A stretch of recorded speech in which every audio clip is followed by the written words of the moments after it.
In a recent video, I explored some of the worst rated games on Steam. I met some genuinely wonderful people in the process, and discovered million-dollar scams at the same time. Today we're doing it all over again, except this time it went even better. Sorry. It's okay, it's good.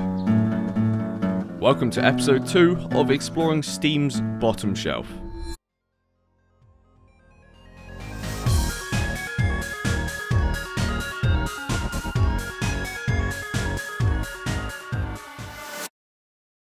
When I was searching for Digger Online on the internet, all I could find was decade-old YouTube videos, almost always in a language I didn't understand. Ну это, в общем, как бы одно и то же, я так понимаю, да, пацаны? Я просто вообще не разбираюсь. Digger Online was released onto Steam in 2015, but the community page for it on VK, a Russian social media platform, was created in late 2011. Yo, anyone speak English? I don't like to compare games, but it came across as a cheap alternative to creative mode from Minecraft. Once I actually bought the game, I looked at the reviews, where I got the sense that for many this was a bit of a childhood favourite. But as for the thousands of negative reviews, almost all of them mentioned microtransactions. Oh shit, wait, I have money. You can rent them for 1 day, 1 week, or you can just buy it forever. For 1 block of lava is 1600 coins. Apart from a few free ones, every block on Digger Online is monetized, meaning the few players I actually found on the game had all likely spent money. Hello? Can you hear me? I spent a couple hours essentially harassing these poor guys, and not one of them understood me. By default, you can't actually edit anything when you enter a server, hence why no one had a password on. I could just join to see what they were up to. I finished this player-made puzzle on a map with some AFK guys who I'd never really spoke to, and then played with the car physics on a server where I also met a friend called Berserk, which was also where I constructed my very first home. Can you actually just... Oh! Okay. We've gotten to 1722 kilometers per hour and it doesn't really seem to be increasing. I played Digger for over an hour that day, and then for 2 months I wasn't able to log in again. By translating the Steam discussions, I could tell I wasn't the only one with this issue. But in late February, the game suddenly decided to work again. So I logged on to meet some more friends. Nice. Where are you from? Russia. Nice to meet you. Yeah, nice to meet you too. Turns out that these guys were a massive friend group who had over time built this world up together, and they were pretty eager to show me around. Did you build this? Your city? Yeah. How long you been playing? How many years? 2. Oh, nice. Your English is really good, man. No. It is. I then, for some reason, thought this was the perfect time to ask them about Minecraft. So what's your favorite game to play in Russia?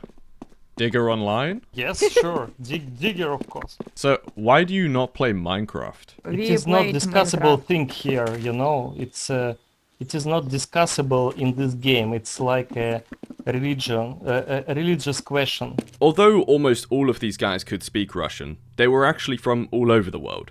Like this guy who seemed to be especially interested in me and gave me the nickname Player English. This was Sabir, and I later learned that he was actually from Azerbaijan. What's his name?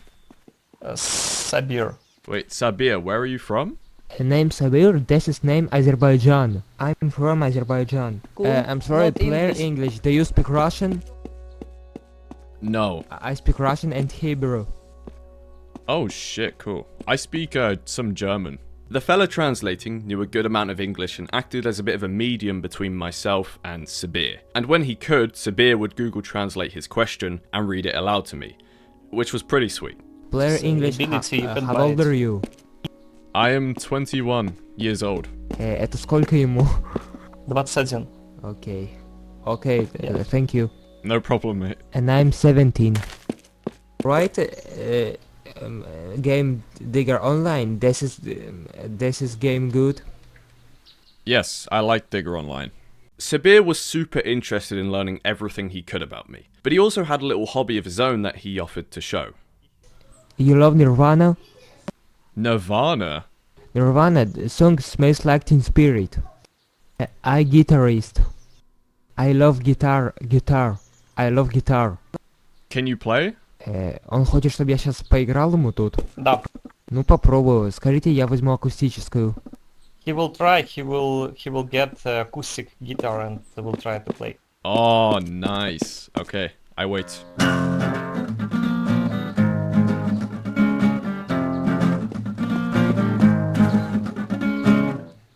Окей?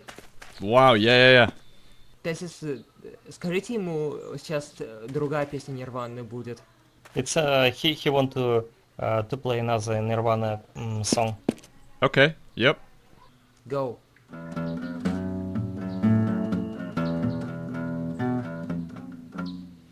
Sorry. It's okay, it's good. Damn.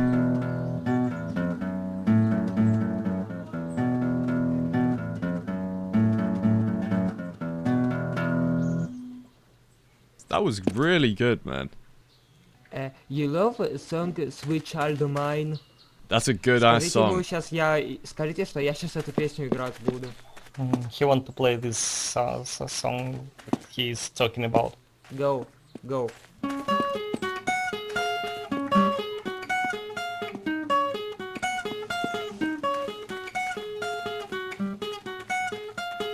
This is so sweet. This is so sweet.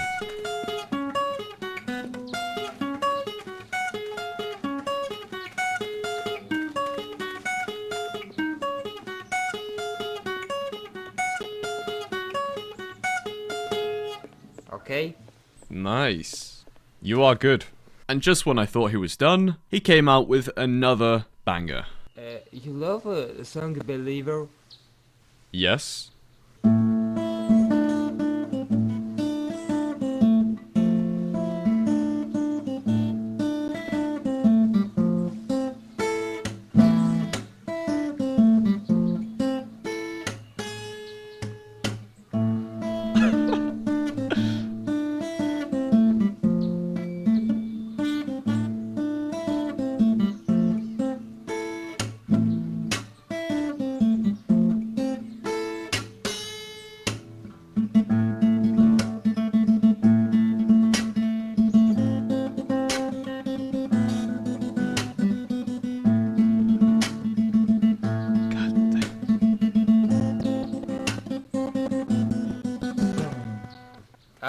Yes. He finished. Having a young Azerbaijani guy that I just met minutes ago ask me all sorts of questions with the help of a Russian translator, and then playing some absolute classics to me on his guitar, was very, very special to me. I never expected to meet someone like Sabir when I was spending hours struggling to even find one person that understood a word I said. More Player than 10 English. years ago. What games do you like? CS2 and Rust. You play Watch Dogs 2? No, I've never played Watch Dogs. Do you play Rust? I played Watch Dogs 2. Nice. У тебя хороший английский. Nice, very good. Спасибо. Очень приятно. Sabir, давай поиграем CSGO. Good. Russian good. Thank you. A few of them later discovered I was a bit of a YouTuber, so I gained a few friends and a couple subscribers that day. How much subscribers do you have? I think 300,000. Now you have 300,000 plus one. I can't thank the translator enough though. I never learned his name, but that guy made this all possible, and even showed me around some extra maps he knew once everyone else had left.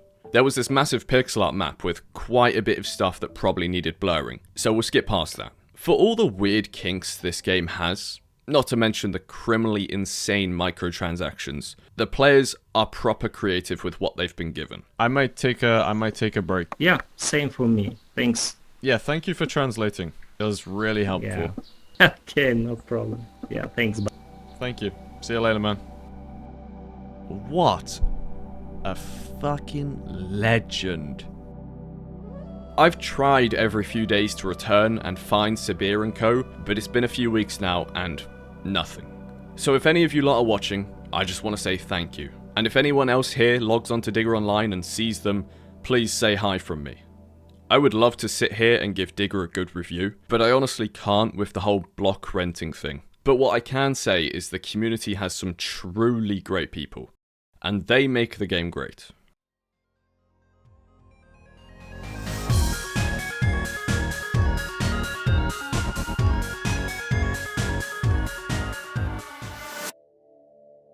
When I found Beast Quest, it had a positive review score of just 29%, which is one of the absolute lowest figures you can find on Steam without considering those AI games with less than 10 reviews. Beast Quest was essentially an RPG adventure game that revolves around the player completing a Beast Quest, where you fight monsters to progress in the world until you reach one of the 4 bosses. Once you take down all 4 bosses, you win. Except according to every review, this game had more bugs than it did features. This fella left an entire paragraph of pure passion in his positive review, and he was also the person that introduced me to a little idea. Cockroach said that his game would crash when alt-tabbing, and that crash would corrupt his save, forcing him to start over. It took them 5 hours to find a save that didn't break, followed by 10 hours to 100% the game, aka getting all the achievements. I decided there and then to spend the next couple days of my life doing this, which was just a fantastic idea. Will you risk your life for the Beast Quest? I will. Whatever it takes. Hold on, I Very didn't good, say Tom. anything. Press right mouse button to perform a slower, more powerful attack. Right. So that 2 hits it, whereas the left mouse button 3 hits it, but it's slightly faster? So that's the combos. Not bad, you know. This game was strange. It was very strange. If alt-tabbing didn't crash my game, it would cause an FPS issue, where half my mouse clicks wouldn't register, and it would eventually become unplayable. Now we have to collect some shiny stones.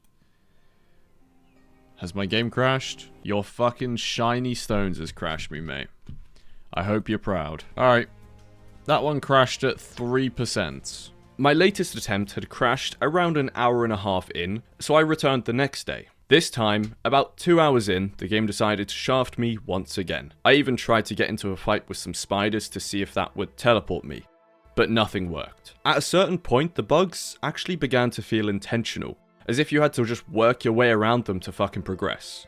I was genuinely having fun with a lot of the game, regardless of how clunky it was, regardless of some of like the FPS glitches and the fact that these plants in front of me are floating, and the barrel actually a little bit. That's really pissing me off now that I see it. Regardless of its problems, the Beast Quest has a special place in my heart now, and I'll leave it at that. So of course, after 5 hours of progress being thrown away twice to something completely out of my control, I wish I could have said I gave up there. Okay, I'm gonna give it a go. If it doesn't work, it doesn't work. Oh my god.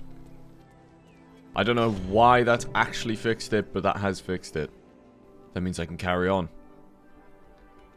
Oh my god. I can't believe it. Day 3 was a long shift, and within a couple hours, I got to the first of 4 boss fights. I can't make that jump. But it kind of looks like I can actually. You know what? I reckon we can. And there's no harm in trying.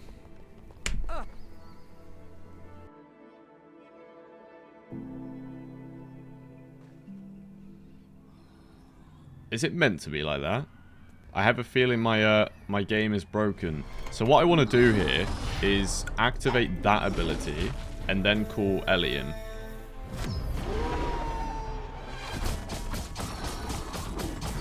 That did nothing, Ellie. Are you fucking serious? After a while, I really felt myself just becoming numb to all the weird shit happening. You also don't defeat the bosses in this game. You just free them from the spell of an older wizard. And after both Nanook the Yeti and Ark the blind fella who really didn't have any notable mechanics, I made it to Epos. Well, here we go, I guess. This is it. This is actually it, right here. I died once, but on the second go, around 8 hours into the playthrough, I completed the game. Oh, what a boy. What? But that's We've done it. impossible. What We have you done, finished. boy? What I had to. Tom! Tom! Are you alright? I'm so sorry. Guys, my failed. screen's still loading. Epos Can we is wait? dead. There's no way. I've just completed the game and the ending cinematic is blocked by a loading screen. And I can hear it even. Epos, you're alive. Oh, he's alive, is he? Obviously, it would be a massive pain if the game didn't save my 30-minute long boss fight thanks to the cutscene shit. Why does it say 28%?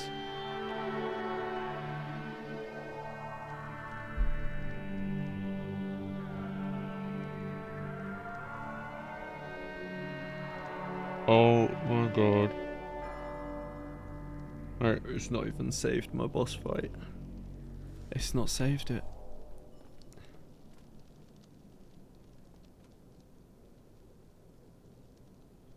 Tell you what, I'm never playing this game ever again. Oh, F4.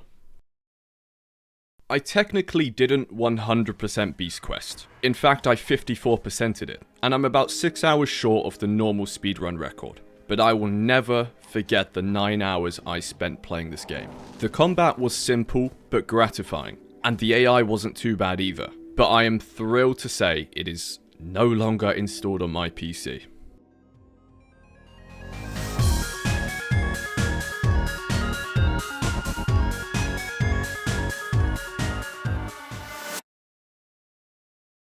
Since its release in 2023, the front has lost 98% of its day one player base. Out of all major survival games on Steam with significant funding, the front stands out as having one of the lowest ratings and less than 60% positive reviews. There weren't many servers with more than a few players, so it was essentially a choice between the two biggest EU ones. My main goal was to build a house, but before that happened, I met a guy in chat with a Chinese name. There was a bit of a language barrier, but the guy flew over to me, unprovoked, and dropped me off a little gift. Is that my friend? That would be incredibly cool if he flew in on a helicopter. Oh. Oh my god. Okay. What? He just put a helicopter in his backpack. Oh, you literally can put a helicopter in your backpack. That's disgusting. What a kind fella. Just gave me free stuff. And a helicopter. Look at this. An hour later, I had my base. A perfectly positioned cabin with a slightly awkward looking tip. Stunning, mate. Absolutely stunning. Overall, the game felt nice. And it looked even better. I was having a great fucking time just crafting in base. Putting down the whole array of different crafting tables. And just getting to grips with how this game did things. I gotta say, this game is honestly like very alright. My least favorite thing is the UI. The next day I logged on and paid my neighbor a visit. Dr. Killer had built himself a little house just behind a river I had also built near. So I paid forward the gift I got earlier and dropped him about 200 wood. Which probably didn't help him one bit. My only NPC interaction that day was this bandit guy. Genuinely one of the worst fights I've ever had in any survival game. Overnight, Dr. Killer had apparently gone to work with the 200 wood I gave him. I mean, it is still wooden, but that is fucking massive. He must have friends. There's no way.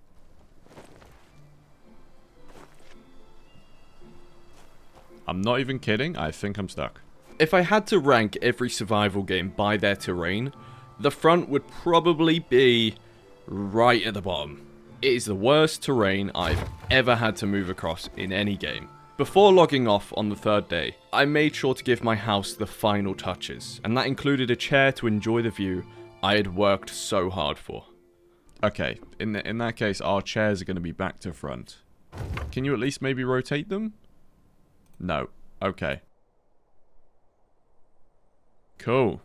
The next morning was spent at my Chinese friend's base. By seating me right in the middle of the helicopter, he could just fly me over to give me a bit of a bird's eye view of his monstrosity. He had a bunch of ults just AFK on the island, and around 100 turrets stopping me or anyone else from coming within 100 yards of his property. For context, this guy has well over 4,000 hours in the front, and he told me over Discord that he sells islands just like this one that he builds up himself. What on earth is going on there? Oh, they've got a Christmas tree. That is criminally huge. I don't even know what's going on, but you can see it's all titanium. I felt like I had got a good feel of the game by this point. I had already met one of the leaders of one of the game's biggest clans, Captain Cappy. He told me all about the game and some of the clan rivalries that go on. Since the player counts are much lower nowadays, just 2 or 3 clans really dominate the space. And they often play across more than one server since you can actually transfer and store resources in what is essentially the cloud. About a week later, I got an itch to try and meet some more people. So I transferred a few resources to a different server and got talking in the chat. I instantly noticed a guy called Kikosh dropped a location in chat that was actually pretty close to where I was. So I immediately ran to him. Ah, Kikosh. Hello. Can I see your base? Kikosh invited me to his squad at this point, which I now know was so that his traps didn't hurt me. Holy smokes. Dude, that's insane. Wow. He's just let me in his base. He's just let me in his base. He says, shower for now. Wait, is he just taking a break? He's just let me in his base. He's invited me to the squad, and he's taken a break. Like, look, I could just open doors.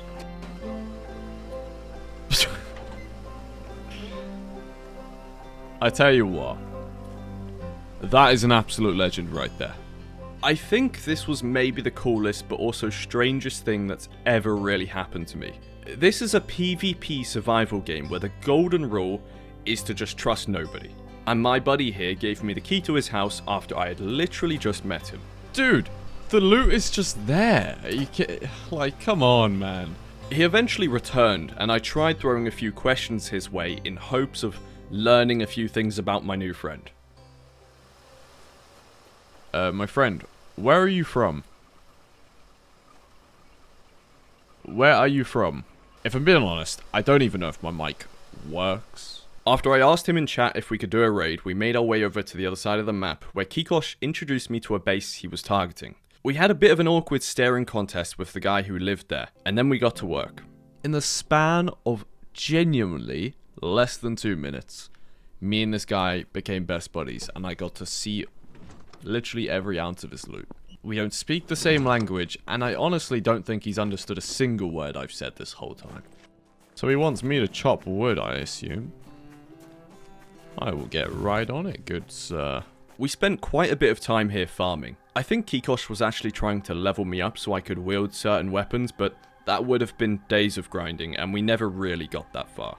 He did manage to get me quite a few levels though by letting me get the last hit on the AI. But it was only once we got back from this farming run and he was crafting things in base when I realized what his clan name actually meant.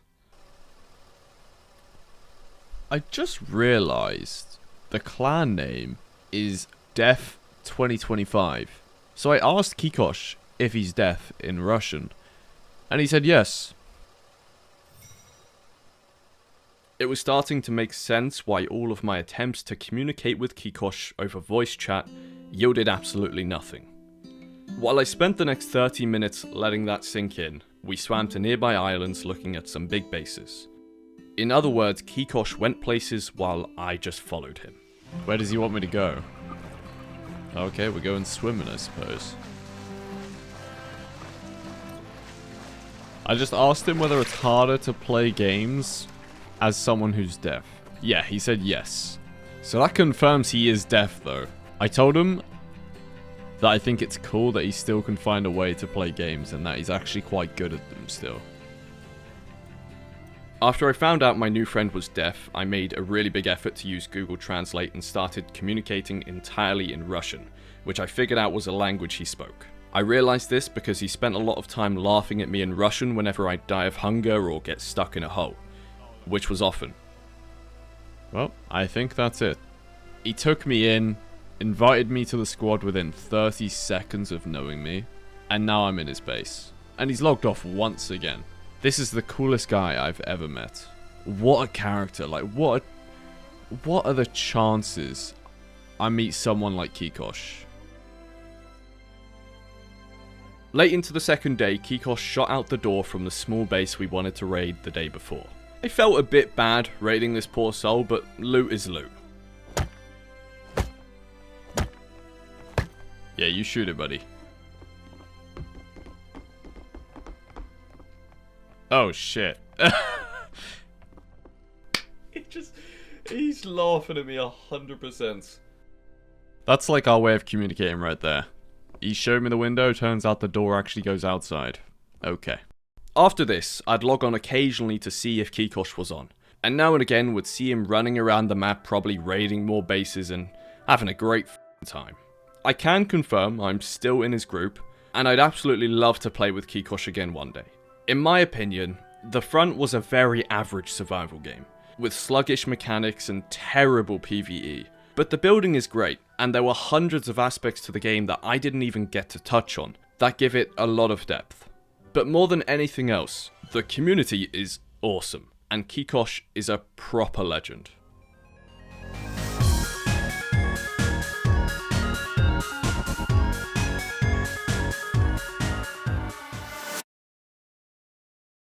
The incredible work of art that is the cover image for the God's Chain is what initially caught my eye.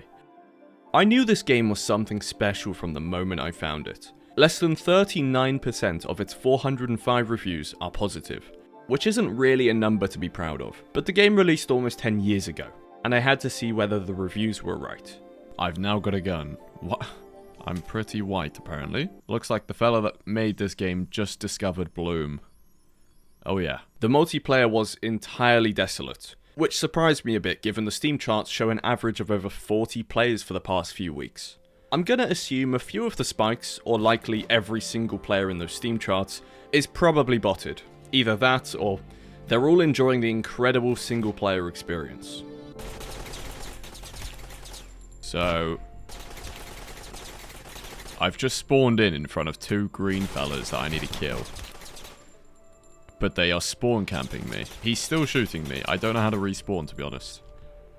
Story mode meant cutscenes, and fuck me were those cutscenes great. But once I took down the alien spawn camping me, my gun stopped working. Picking up another gun simply wouldn't work no matter how many times I tried. So even if there is more to the story past this, I never got to find out. I explored a bit of the map in my spare time, and it was the most off-putting, strange-looking environment I've ever seen. After about half an hour of that, once I tried closing the game, it automatically opened a web page linking to Crass Infotech, the developers. Exiting the game just opened a new window in my Chrome. First off, I don't like that. Second off, it's Crass Infotech, a South Asian game publisher. I did a bit of digging on these Crass Infotech fellas, and it turns out they're actually real. They're on to bigger and better things now. But I did send an email their way on the off chance I could just grasp a bit more information as to what was really going on here.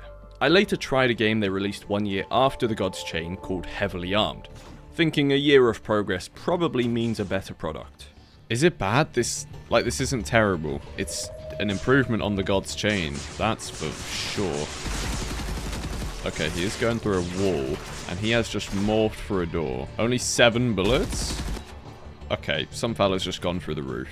I'm a big fan of these so terrible that they're actually kind of good games. There's a bit of a science to it, and Crass have got it nailed down to a T. But what I can't really defend is that both these games cost a combined $10. And that is daylight robbery. There are hundreds of more games just like the God's Chain, and plenty more with similar stories to The Front. If you know any, feel free to send them to my Twitter, and they could feature in episode 3 of what I'm calling the bottom shelf of Steam. We'll be hosting a few Dead Game Revival events in my Discord soon, so you can join that using the link in the description if that sounds interesting to you. I can't thank you lot enough for all the support you've given me. I absolutely adore meeting people like Kikosh and Sabir, and you guys make that all possible, so thank you.